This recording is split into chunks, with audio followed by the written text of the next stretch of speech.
Good afternoon once again to those of you in Georgia or on the East Coast, and good morning to those of you joining from the rest of America.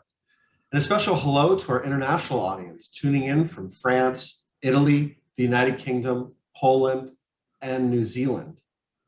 Welcome back to today's program and the second edition of our two-part series, Collecting Oral Testimonies and Researching Family Fates. My name is Robert Tannen, and I'm the Southeast Regional Director for the United States Holocaust Memorial Museum.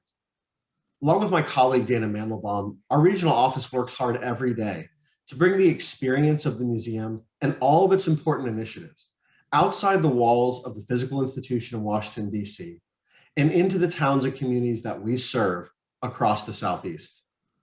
Our first program in this series focused on acquiring artifacts from families of Holocaust survivors and American liberators, and securing oral testimony from eyewitnesses in Europe.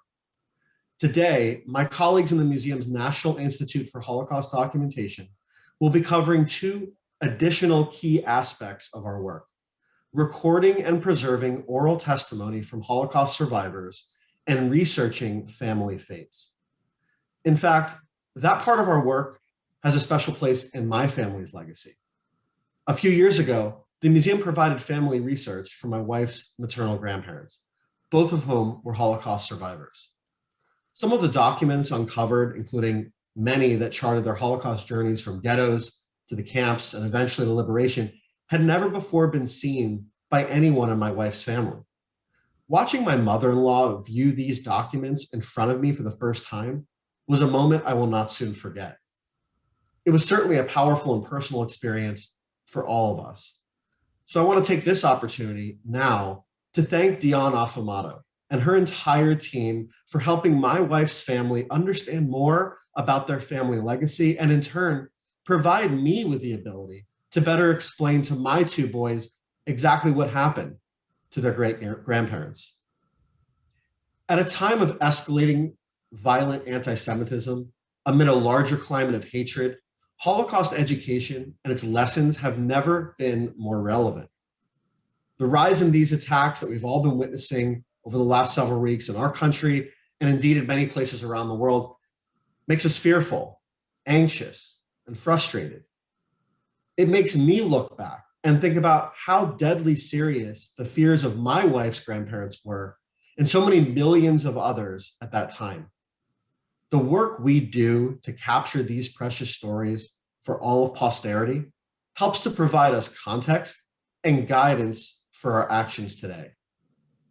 With that, and on behalf of the museum, I'd like to once again recognize how honored we are to be presenting this important two-part series with two key Atlanta-based partners: Eternal Life Hemshech and its longtime president, Karen Lansky-Edlin, who you heard from in the first part of this program set, and the Breman Museum and its executive director, Leslie Gordon, and its senior director of archives, Jeremy Katz. Now, before I introduce Jeremy, a few housekeeping items. Please keep in mind that once again, this is a live program, so we ask for your forgiveness in advance if there's any technical difficulties. Please use the Q&A function located at the bottom center of your screen to type in your questions at any time throughout the program. Your questions will not appear on the main screen and the chat function is disabled. We will get to as many of your questions as possible in the allotted time. Also, please note that once again, this gathering is being offered in closed captioning, and if you'd like to utilize that feature, go ahead and press the CC button towards the bottom right of your screen now. So with that, I'd like to introduce the Senior Director of Archives at Atlanta's Breman Museum, Jeremy Katz. Thank you so much, Robert. The Breman Museum is honored to be a partner for this program. If you're not familiar with the Breman Museum, we are Georgia's Jewish museum, and we house our largest repository for Jewish history in the Southeast. As part of this vast archives is the Esther and Herbert Taylor Oral History Collection, consisting of over 1,000 interviews, a quarter of which document the lives and testimonies of Holocaust survivors who settled in the region. I am happy to share that the collection is currently undergoing a 21st century makeover that is exponentially democratizing access and revolutionizing the searchability of the collection. My colleagues have graciously allowed me the honor of kicking off the program by demonstrating this new system. Welcome to our new advanced oral history catalog system. Let's take it for a test drive. I'm going to search for a term like Holocaust, but you can search for any term you like, whether that's subjects, names, dates, organizations. The results show you where those terms appear in the description, the subject, the index, the transcript, or the annotations. Let's click on Benjamin Hirsch as an example. He was a Holocaust survivor, a child survivor of the Holocaust, and settled in Atlanta, became a prominent architect, actually designed the Holocaust Gallery at the Breman Museum, as well as the memorial to the 6 million at Greenwood Cemetery here in Atlanta that was built by Eternal Life Hemshek, one of the partnered organizations for this program. Now, what's really powerful and revolutionary about our new oral history catalog system is that it shows the media audio-visual component alongside the description of the interviewee, a biography of their life, a scope and content of the interview, as well as subject terms. We also have a time-stamped index. So anytime that the memorist changed subjects, we can index that and provide access to that part of the interview. So let's hear Ben talk about escaping Germany with the Kindertransport. My mother was trying to figure out what in the world to do to send those children that were old enough to travel to safety. She started checking around, and she heard about a Kindertransport that was being organized by the orphanage that was going to Paris. I'll stop it there for time's sake. You can also jump to the index points along these white lines under the media. In addition to the index, we also have a timestamp transcripts that timestamp every 30 seconds. What's really amazing about this is that this makes the oral history text searchable. So we see the term Holocaust that I searched earlier. We can browse and see where that appears either in the annotations, which is also another powerful tool. We can add additional context to names, to places, to events, and add that additional context. This lowers the barrier. So if the average layperson doesn't know what Kristallnacht was, we can add that additional context and provide higher access, as well as where that term appears in the transcript where the memorist mentions that term. You can jump to the closest 30-second timestamp and hear the memorist in their own words talk about that term. Now, this system is really revolutionary, but wait, there is more. In December of 2020, the Breman Museum joined Yale University as the only two archives in the country to integrate and sync Aviary, which is our new oral history catalog system, with ArchivesSpace, which is our manuscript collection catalog system. So if you click on the source metadata URI, it takes us over to ArchivesSpace. And the reason we wanted to sync and integrate these two systems is because ArchivesSpace is the leading collection catalog system in the archives field. It's very adaptable, integratable. We can share our content with other repositories. For example, the Breman Museum is going to be a part of the first ever statewide harvest of ArchivesSpace instances by the Digital Library of Georgia. So casting our net further into a statewide level. So you see Ben Hirsch here along with the over 250 oral histories that we've cataloged in this fashion. Now, ArchivesSpace is really powerful as well. In ArchivesSpace, we've cataloged over 400 manuscript collections consisting of over 28,000 records, over 1,000 digital objects, and hundreds of subject terms and agents. So let's do a search in here for the same term that I searched in our new oral history catalog system. So here you see all of these manuscript collections, as well as the Esther and Herbert Taylor oral history collection that we were just browsing, cataloged in ArchivesSpace. I'm going to click on Reuben and Lola Lansky family papers, survivors from Poland who were instrumental in the creation of Eternal Life Hemshek. And here you see the inventory of this manuscript collection. And here we see some minutes from Eternal Life Hemshek. This is a collection that we've digitized down to the document level. So you can click on this digital object and see every single document that is listed in this and filed in this folder. Further, it's also text searchable. We've optical character recognized the document, so you can search across these files and find keywords that you're looking for. This is pie in the sky, gold standard cataloging that we are achieving at the Breman Museum. So please think of us as a resource for your research as well as for your stories. We're constantly adding new collections to our archives as well as shooting oral histories as well. Now, without further delay, it is my pleasure today to introduce our speakers. We are very fortunate to have two museum experts speak to us. Dr. Diane Afoumado is the acting director of the Holocaust Survivors and Victims Resource Center at the United States Holocaust Memorial Museum. Prior to the museum, she held previous stints as an assistant professor of contemporary history at the University of Paris and as a historian for the archival division at the Memorial de la Shoah. Dr. Afoumado is also an established author of more than half a dozen books related to the Holocaust. Ina Novozelskis has been on staff at the United States Holocaust Memorial Museum Oral History Branch for 20 years. In that time, she has conducted nearly 400 in-depth video interviews with Holocaust survivors, witnesses, liberators from over a dozen countries in 3 languages, English, German, and Lithuanian. Prior to joining the museum, she was a journalist specializing in East European affairs and 20th century history. Like Diane, Ina too is an author of several books, and she has been quoted extensively in publications around the globe. I look forward to learning more about the museum's work in today's program. So with that, please welcome Dr. Afoumado to kick us off. Thank you, Jeremy. Good morning and good afternoon, everyone. It is a pleasure for me to have a chance to present the work of the research services at the United States Holocaust Memorial Museum. When people reach out to us to inquire about themselves, a family member, or an individual that they are interested in for their own research, we search multiple archival collections at the museum and online. But we often start researching what we call the International Tracing Service Digital Collection, or in short, the ITS. The paper materials are located in Bad Arolsen, Germany, as you can see on the map from 1947. At the end of the war, this small town was conveniently located more or less at the middle of the Allies' occupation zones.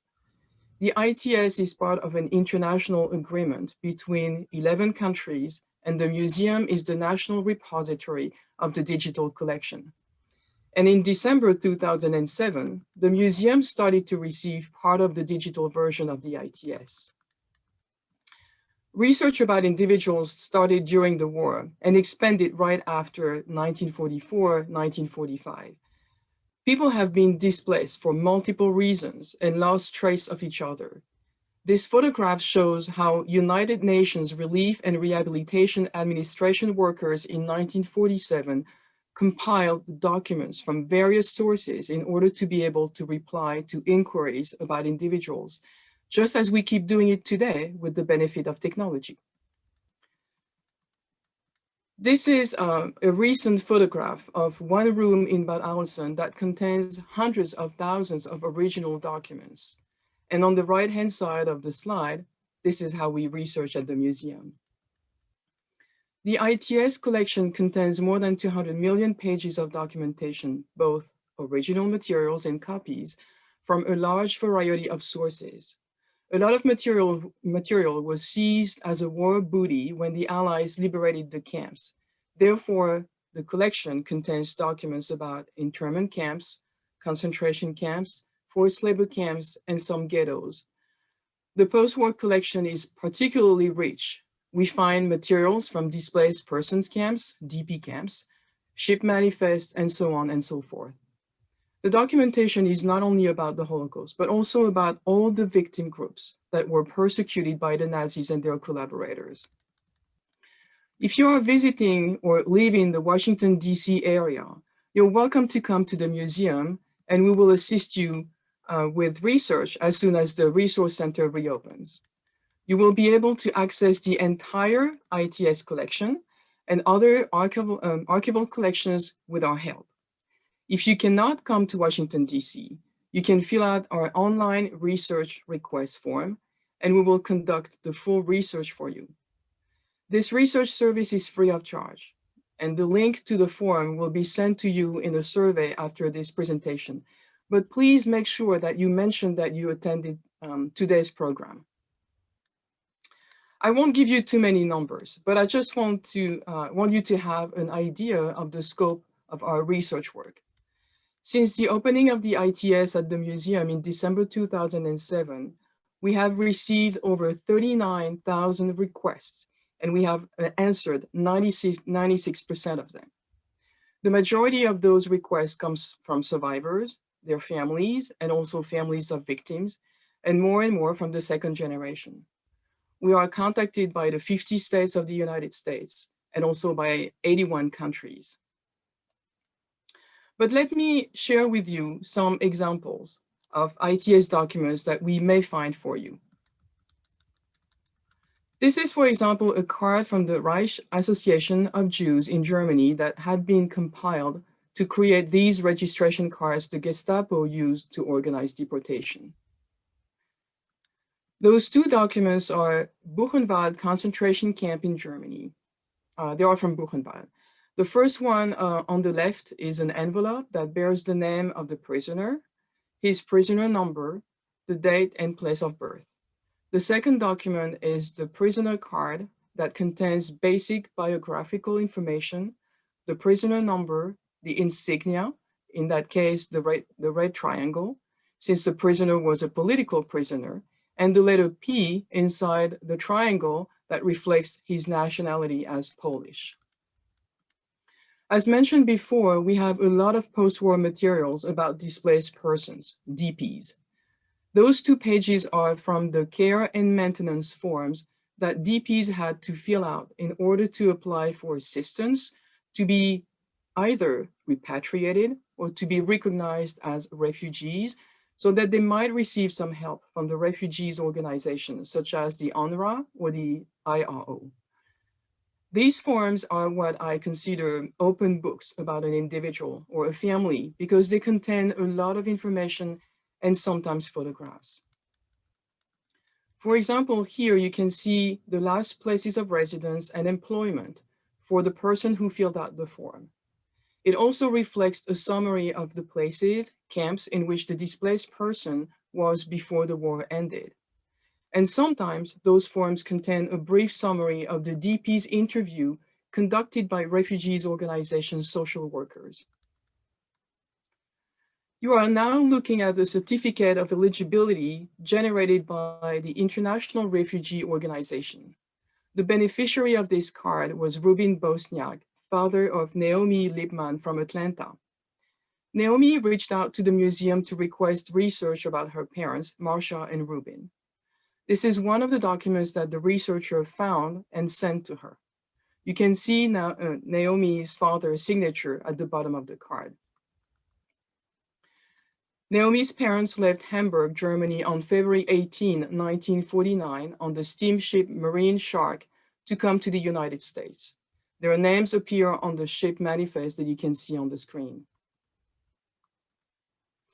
Here you see Naomi in the middle of this photograph, dressed in black as part of the Atlanta mission to the museum in September 2019 on her visit to the state-of-the-art Chappelle Collections Conservation and Research Center. The Chappelle Center serves as a hub of activities supporting acquisitions, education, and scholarship. And I'm pleased to share with you that Naomi is attending this presentation today, and we want to thank her for taking the time to share with us what those documents meant for her and her family. This is what she wrote to us. Quote, I have always been ambivalent about getting information on my parents during the war beyond the bits and pieces they allowed us. I wanted to know more, but was afraid to find out. Becoming more involved with our local survivor group, Hemshesh, I visited the museum in 2019. I saw all the information that others had acquired on their families, and I finally decided to go ahead. I was amazed at how quickly I received information. I now know when my parents entered Auschwitz and when my dad entered Auschwitz and where he was after liberation. Now my children have documents and they can share with my grandchildren. The museums is so essential to ensuring we never forget the lessons of the Holocaust. We are so grateful for its existence, unquote. Now that you have seen some examples of the documents that we might find, let me walk you through the research process. I would like you to imagine our research work as a puzzle for which we don't have the big picture, but only pieces here and there that allow us to maybe find missing parts, and when we're lucky, to connect some. And I just want to say a few words on those two photographs that I really like. The photograph of this gentleman holding a document is actually holding his DP camp registration card. He was born in a DP camp. And when we found this document, he told me that this was his birth certificate. Well, it was not. It was the DP registration card, but he doesn't have a birth certificate. So that's the closest document that could be used as a birth certificate for him. And the other photograph with this woman, you know, with her hands up in the air, this is what we call the oh my gosh moment. It happened during the 20th anniversary of the museum when we conducted research in different cities with the requesters next to us. And this is exactly the fraction of a second, the moment that the photographer captured when that person saw the name of her loved one on the screen just before us. This is really the oh my God moment that we actually like, and we had so many of those. So all this might be archival documents on our screens, but above all, what we see is really people. I am going to share with you the story of Iris Tsafrir, who lives in Israel. Iris contacted the museum several years ago to inquire about her father, Yehoshua Lieblich, who survived the Holocaust, and also to inquire about Yehoshua's siblings, who, according to what Iris knew, had all been murdered. Here is the basic information that we need to start researching. We need a full name, a place of birth, and a date of birth, sometimes approximate, or just a year. We found some documents about Yehoshua, who was deported from the Krakow ghetto to Auschwitz. He was on the death march in January 1945 and arrived in Buchenwald. On his Buchenwald effect card, you can see Yehoshua's signature. This is his displaced person registration card on which he stated that he wanted to go to Palestine. This was before 1948. Then we continued the research with Yehoshua's sister, Leah, or Chandelier, for whom we had an exact date of birth. Based on the information provided by Iris, we found 11 cards that pointed to 58 pages of documentation. According to some documents, Leah was also deported from Krakow, but to our surprise, we found post-war documents indicating that she too had survived. She was in a DP camp in 1947 and also stated that she wanted to go to Palestine. Now I'm going to let Iris tell you the end of that investigation and how it changed their families' lives. Iris and her brother made a family video that we edited for the presentation.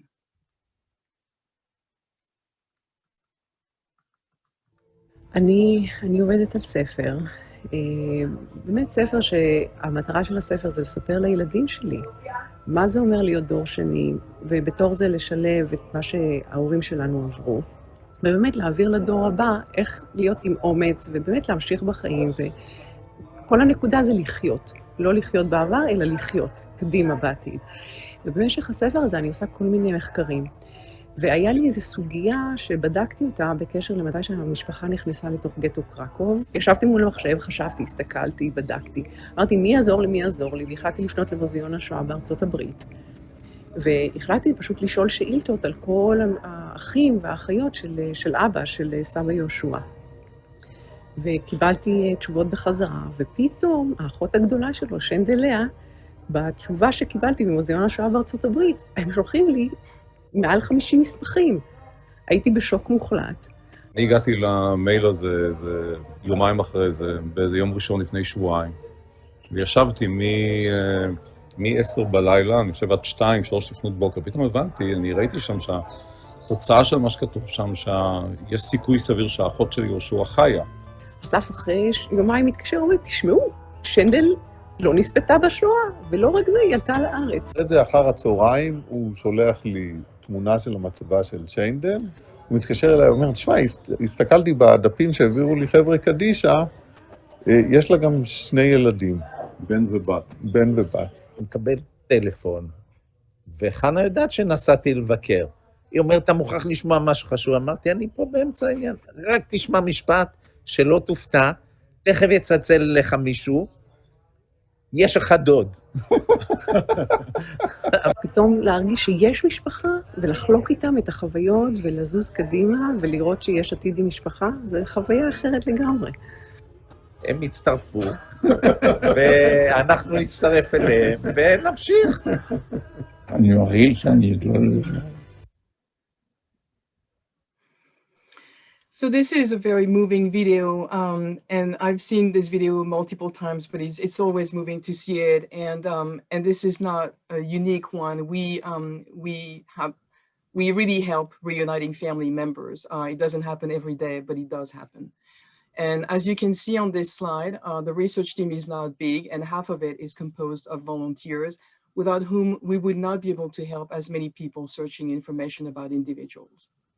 Thank you very much for being with us. And now I'm going to turn it over to my colleague, Ina.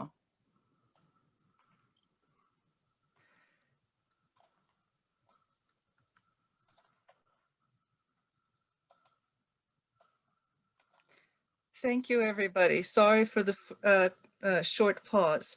Thank you, Diane, and thank you to everyone who has joined us today. I work in the USHMM's Film, Oral History, and Recorded Sound branch. I conduct interviews with survivors, witnesses, rescuers, and liberators. Today, I would like to share with you an overview of some of our activities. I believe our work complements that of wonderful partners, such as the Breman Museum in Georgia, who delve deep locally to capture Holocaust testimonies. What they do locally, we seek to do nationally and internationally. As you can see, our scope is broad. We seek to create a record of eyewitness experiences from many vantage points. Our mission is to ensure that those voices are heard in the future. Oral histories are both the oldest and newest forms of how human beings transmit information. Long before there was the written word, there were old traditions, but it is only less than a century that technology developed so that the spoken word could be recorded, preserved, and replayed at another point in time. Oral histories provide a level of detail and immediacy that no other source material offers. Historians have begun to understand and utilize them accordingly. I think of well-known Holocaust scholars Christopher Browning's book, Remembering Survival Inside a Nazi Slave Labor Camp. Published in 2010, it was a groundbreaker. Very little documentation existed about the slave labor camps of Starohowice, Poland, other than the testimonies of former ghetto inhabitants. He ably used some 300 of these to reconstruct the events there. Today, there are well over 100,000 Holocaust-related oral history testimonies worldwide. If you visit the museum in Washington, D.C., you can access over 75,000 of these. This is my densest slide of statistics. It summarizes the interviews that the museum has produced itself, almost 6,300, as well as those that have been acquired from other institutions as well as private individuals. The largest archive is the USC Shoah Foundation with some 52,000 interviews, which can be viewed at the museum. Until very recently, about 95% of the museum's interviews were conducted in person, whether video or audio only. On the left is Edith Tenenbaum Shapiro, interviewed in her Manhattan apartment on August 16, 2019. On the right is Claire Greenwald at her home in New Jersey, together with myself and our videographer. This interview was conducted on May 10th, 2017. Then suddenly everything changed. On March 16th last year, museum staff was sent home for 2 weeks. That has lasted now 14 months. We quickly realized that there would be no more in-person interviewing while this pandemic was raging. But halting our activities was also not an option. We researched and identified the optimal means of conducting interviews remotely. We consulted with colleagues and other specialists outside the museum as to the best practices to capture people's stories in a way that posed no danger to anybody's health. The result was that by mid-May, I was able to set up and successfully schedule and conduct the first remote interviews by audio via my cell phone. What you see here is what was needed to not only get us set up and running, but also met the requirement of being simple to operate with a minimal of pieces. These were the first series of interviews with Holocaust survivors in the DC area who are volunteers at the museum. Interviews lasted from an hour and a half to as long as 8 hours. Here you see some of them from around World War II, the time of World War II. These were soon followed by our first video interviews via Zoom and Google Meets platforms. The people pictured here live in New York, New Jersey, Maryland, California, and even London, UK. That interview, conducted over 5 days, was 11 hours long. Now I would like to share 2 particular stories in depth, including documents and photos from other sections of the museum's archives to show how they augment a particular person's oral history testimony. I start with Ada Gens Ustianauskas. I understand that Ada's daughter might be with us today. Hello and our best greetings in regards to your mom. Born in 1926, Ada Gens Ustianauskas was the daughter of a Lithuanian Roman Catholic mother, Elvira Budreikaitė, and a Lithuanian Jewish father, Jacob Gens. She grew up in Kaunas, Lithuania's provisional capital, during the interwar years. Her father was an accomplished, able, and dynamic administrator. The family moved to Vilnius in 1941. There, Jacob Gens was appointed director of the Jewish hospital. Later, after the Germans had taken over the country, he was asked by the Vilna Jewish Council to become head of police in the newly established Vilna ghetto. For the next 2 years, Jacob Gens was the main interlocutor between the ghetto inhabitants and the Nazi German authorities. According to Ada, unbeknownst to the Germans, she and her mother lived immediately outside the ghetto, while her father lived within its boundaries. She could freely enter and leave the ghetto, while her father visited their apartment every day. Ada was often in the same room when her father discussed with her mother the often impossible choices he faced. You will hear about this more in a minute. But first, in the photo on the left, you see a photo of smiling Ada and her mother, Elvira Gens, walking down a street in Vilnius in 1943. The photo in the middle shows a headshot of Ada on her displaced person's ID card in Germany in 1948. On the right is Ada as a very little girl standing in the doorway of a Kaunas building with her father Jacob, taken sometime in the late 1920s, early 1930s. This next slide shows a sporting event in the Vilna ghetto itself sometime between 1941 and 43. Jacob Gens sits in the middle of the first row, teenage Ada beside him. A map of the Vilna ghetto is in the background. These photos were generously donated by Ada. She brought her family album to the museum at the time of our interview, and together with our photo archive staff, she selected the ones that would be of greatest interest. This was a huge contribution, as up until that time, very little was known about the personal life of Jacob Gens, and only one passport-type headshot of him was thought to be in the public domain. Several documents in the ITS archives that Diane spoke about earlier trace Ada's locations in West Germany after the war. In this slide, we see Ada's displaced persons ID card dated 1948.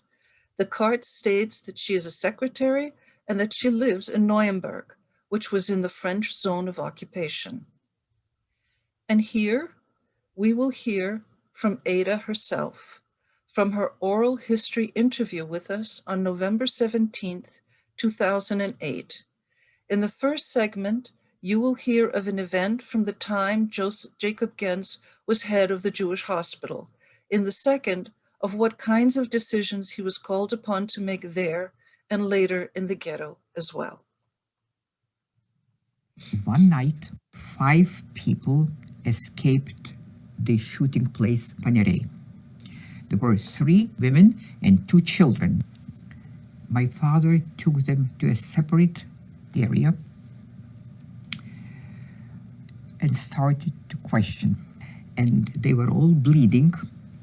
So he sent his personnel with hot water to wash the blood from the sidewalks so that if the Germans catch it, there wouldn't be no trail which way did they go. My father isolated these people at a separate part of hospital. He was afraid of general panic. He told them, look, I'm given, for example, 20 documents for life for the hospital doctors. And I don't know these doctors in person. I lined them up in line. And I tell the youngest ones, which in my opinion, by face and by the physique, look the youngest ones, I tell the 20 come forward. So he says to my mother, how do you think, Elinka? Should I save a young doctor who may survive and have children, or should I pick out a famous professor who is 80 years old? Now, what would you do in my place? Do you think people have been too hard on him? I would like to have them to sit in his skin and do what he did. Telling you're going to die, telling you're going to live. That's easy on a person. One night, 5 people escaped. Okay. Sorry about that technical glitch for a second. The next person whose story I would like to share with you is Mr. George Dinan, who today lives just about an hour east of Atlanta. I believe he and his wife, Marlene, are in the audience today. Hello to you both. George was born in 1925 in Lodz, Poland, the elder child of Franziska Glowinski Dinan and David Dinan. A younger sister, Aviva Marcella, was born in 1934. George's father owned an import business of specialized parts for textile machinery. He also had business interests in Palestine. What you see on the left part of the slide is a photo of George as a young man. On the right, images of the city of Lodz. Within a few days of the Nazi German attack on Poland, George and his immediate family fled to Warsaw, where his aunt lived. From there, they continued eastwards and then northwards to their destination, Vilnius, Lithuania, where George's uncle lived. When the Dinan family arrived there in 1939, late 39 or early 40, Lithuania was still an independent country. In this photo, we see that by February 4th, 1940, they had registered with the local office of the American Joint Distribution Committee as 4 of the over 9,000 Jewish refugees, mostly from Poland, who had recently fled to that city. The Dinans are listed on page 17. The background photo is of a panorama of Vilnius taken in 1939. Not only Jews were fleeing from Poland, so too were many Polish military officers, well-to-do families, and aristocrats, particularly from Polish territories annexed by the Soviet Union. This had relevance for the fortunes of the Dinans. Father David, looking for a way to provide for the family, got to know a Polish aristocrat named Count Jan Platter, whose family had lands in what today is Belarus. The latter had ties to the displaced Polish aristocrats, many of whom were interested in selling jewelry for food.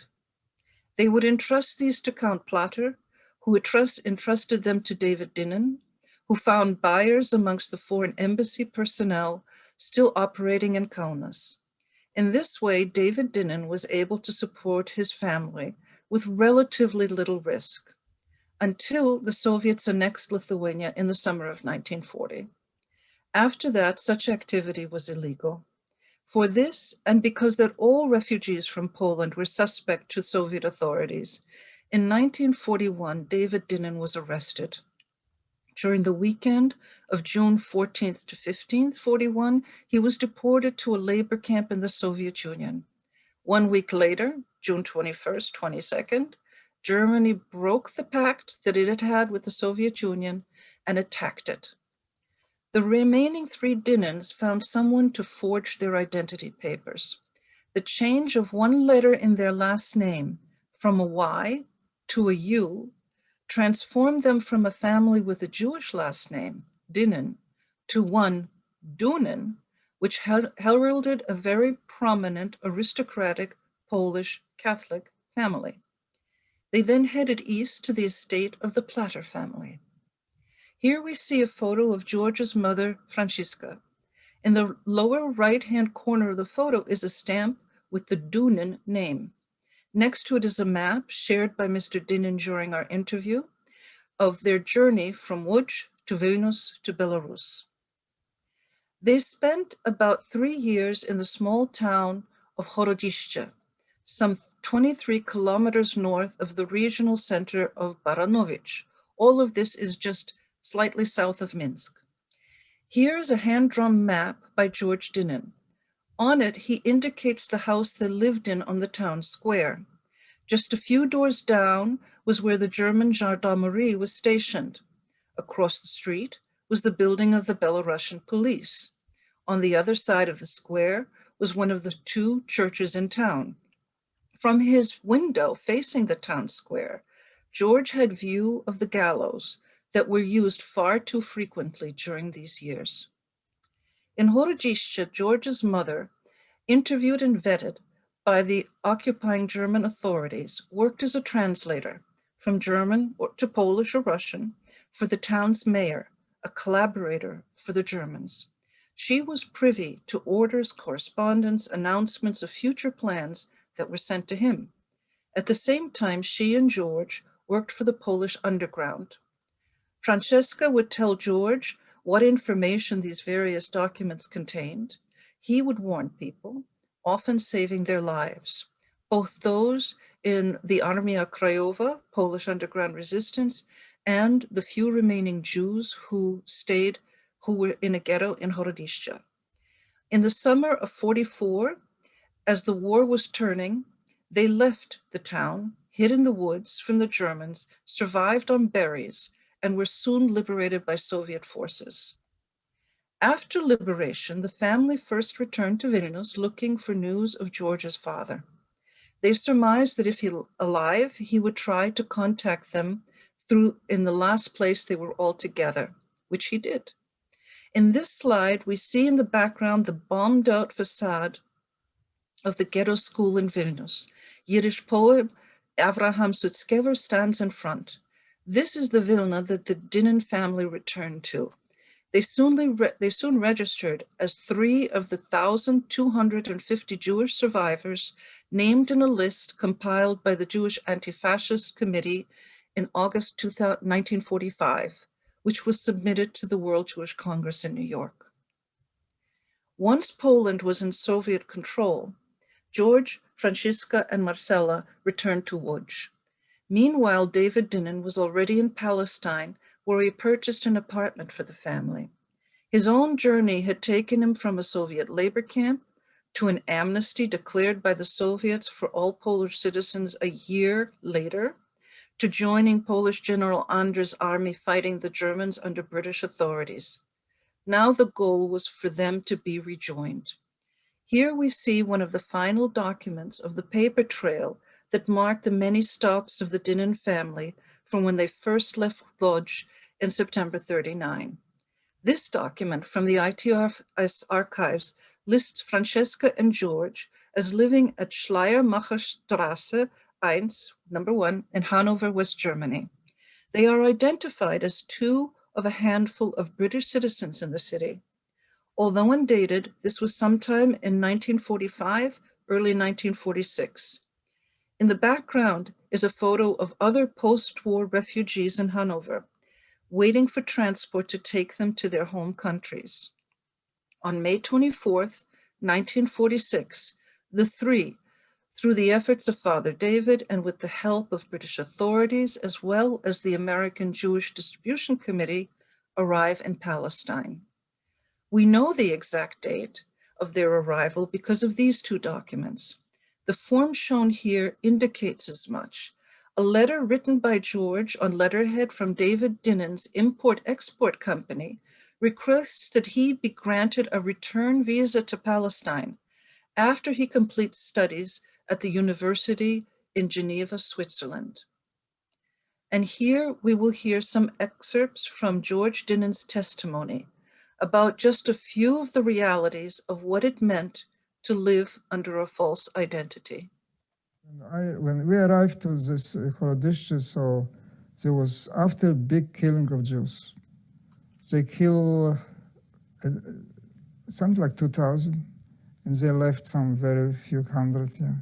People walking on the streets with Jewish clothing, with things from the houses that they took. So you saw the looting. You saw people walking looting, around. but was not. Nobody was against it. You know, so they just come to the houses and took whatever. They ask us if we need something. They give us without payment. We wouldn't touch it. You know, it was so terrible for us. They would say this is suspicion. You know how it is. You don't like to take things after Jews. You know, there was plans to rob them in their eyes. Did you feel a kind of... I think we've had a technical glitch. Please bear with us for a moment, and things will be restored. Very, very careful, pretending to be Paul and not Jewish, of course. And this was first time when I went to church, I was very careful that I don't make any mistakes. So the way how I do very slow, and I look on others, what they're doing. But eventually I was perfect. Priests, they love me. The priests, you know, they asked me to help with the mass, you know. So they asked you to be an altar boy? Yeah, altar boy. But I was more afraid to be killed as Paul. They didn't have any more Jews to kill, so they killed Paul.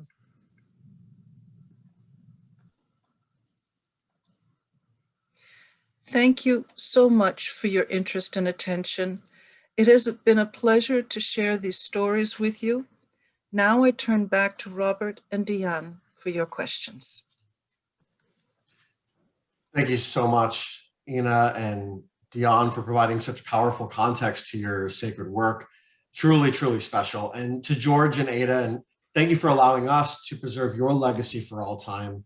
And to Naomi for providing us your personal reflection on your experience acquiring your family documents with the museum. Well, similar to our first program, we've again had a number of questions and comments come into the chat. So with our time remaining, let's just get right into it. And Ina, if you will, I'd like to throw it right back to you to start. Okay. We have a few somewhat related questions. So if you'd like to answer them in any order you'd like. So it's 2021 now, more than 75 years after liberation. Haven't we already captured everything that we can? I mean, are there still people left to interview for oral testimonies?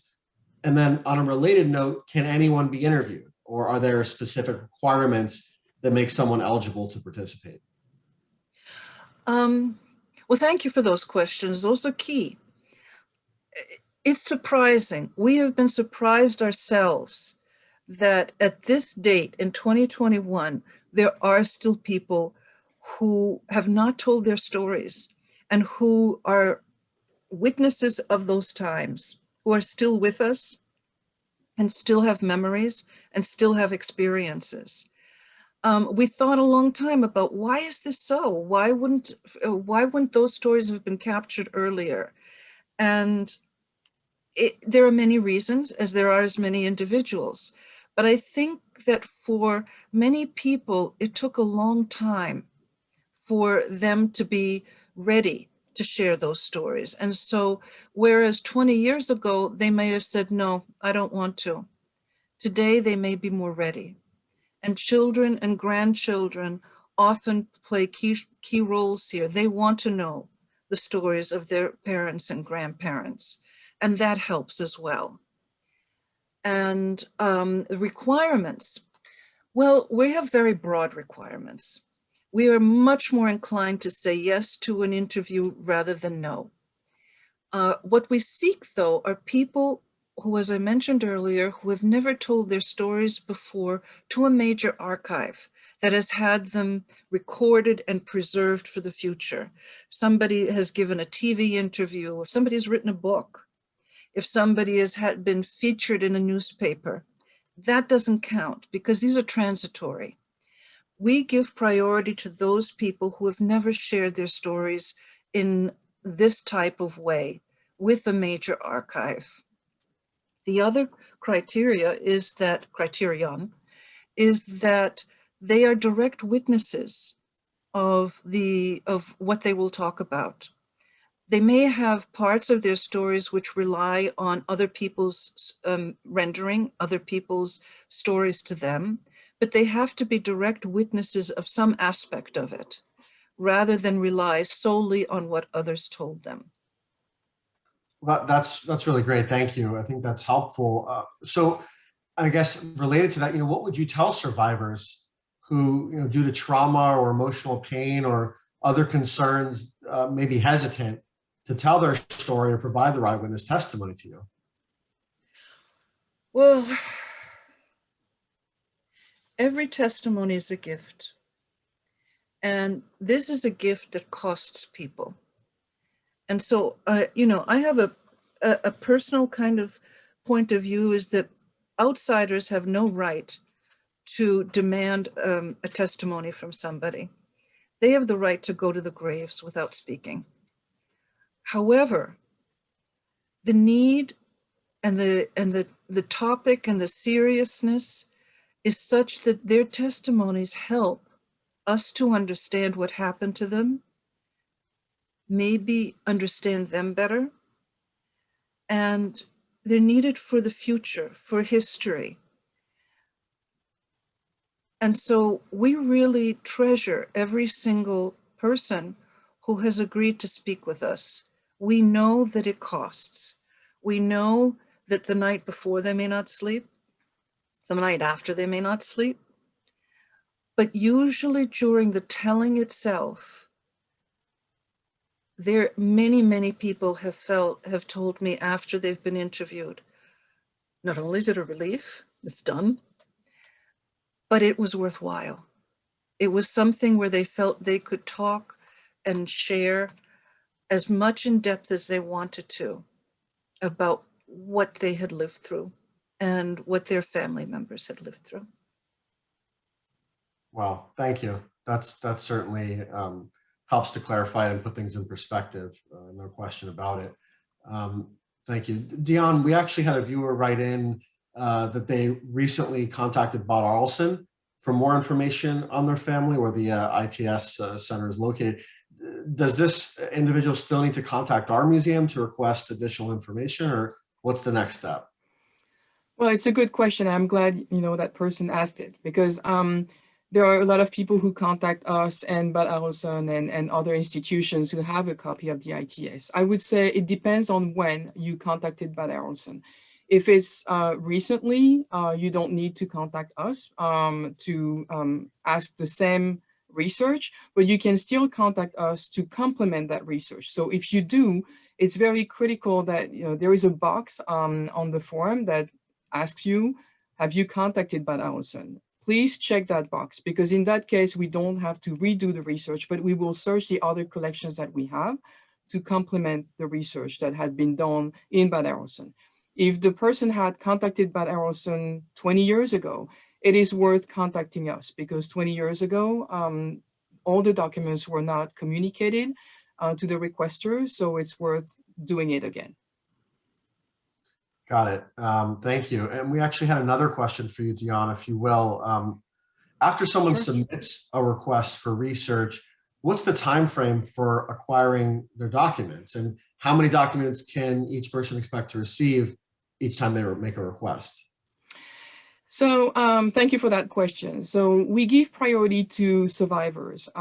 This is really critical. We make a point in answering the requests from survivors within a month.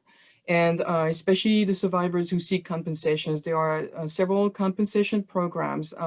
And for those applications, the survivor needs absolutely every possible document. Everything is important. We also give priority to the second generation. So those two groups of people, survivors and second generations, we answer those requests very quickly within a month. And for everyone else, the third generation or documentary filmmakers, scholars, whoever is interested in this type of research, that might take a while, a little bit more. We'll answer all those requests, but we again give priority to survivors. Thank you so much. We had some more questions come in, but in the interest of time, we will have to answer those afterwards. So I want to just begin our closing, if you will, by thanking you, Diane, and Ina, for all the work that you do.